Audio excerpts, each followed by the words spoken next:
போவாங்களா இல்ல ஏதாவது ஹிமாலயா ஏதாவது தேர்ந்தெடுத்து போயிடுவாங்களா அப்படின்ற ஒரு கேள்வி வந்துட்டு வைப்பாங்க.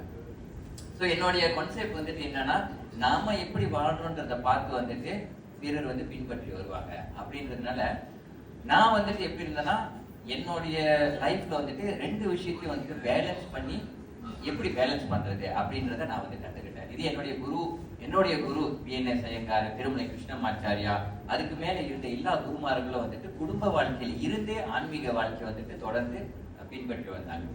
சரி, இப்படி லஹிரி மாசையா அந்த குரு அவருடைய கதையில வந்துட்டு ஒரு விஷயம் வந்துட்டு வருது. அவருக்கு வந்து போய் ஒருத்தர் வந்து கேட்கிறாங்க, என்ன கேட்கிறாங்கன்னா, ஆன்மீக வாழ்க்கையும் உலக வாழ்க்கையும் எப்படி நான் வந்துட்டு பேலன்ஸ் பண்றது அப்படின்னு வந்து கேட்கிறாங்க. ஆன்மீக வாழ்க்கையும் உலக வாழ்க்கைனா நம்மளுடைய கேரியர். இப்ப என்ன நினைச்சவங்க, நம்ம வந்து யோகா போயிட்டா நம்ம வந்துட்டு கேரியர் அதுக்கு மேல நம்மளுக்கு டிட்டாச்ட் ஆயிடுவோம். நம்ம அதுக்கு மேல வந்துட்டு பணம் ஆசை வராது, எதுவும் பாய்க்கணும்னு ஆசை வராது, எந்த ஆசையும் வராது, நம்ம வந்து ஆன்மீக வாழ்க்கையில் முழுமையா வந்துட்டு போயிடுவோம் அப்படின்னு ஒரு பயம் இருக்கும் எல்லாத்துக்கும்.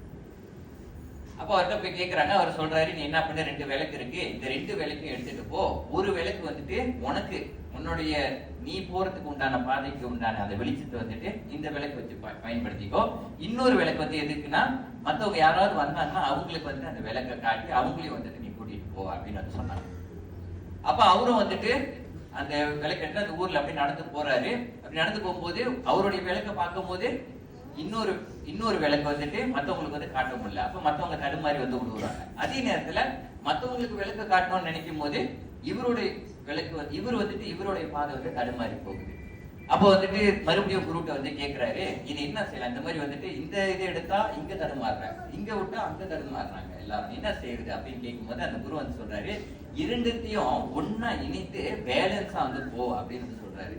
2 விளக்கையும் ஒன்னா வச்சுட்டு போ, தனித்தனியா வச்சுட்டு போக, 2த்தையும் பேலன்ஸ் பண்ணிட்டு ஒரே இடத்துல நீ பேலன்ஸ் பண்ணிட்டு போ, ஒரு பெரிய வெளிச்சத்தை கொடுக்கும், அந்த வெளிச்சத்துல நீயும் நடக்கலாம், உன்னை சுத்தி இருக்கிறவங்களையும் நடக்க முடியும் அப்படின்னு சொன்னாராம் நம்ம குரு லஹிரி மாசையா அப்படி சொன்னாராம்.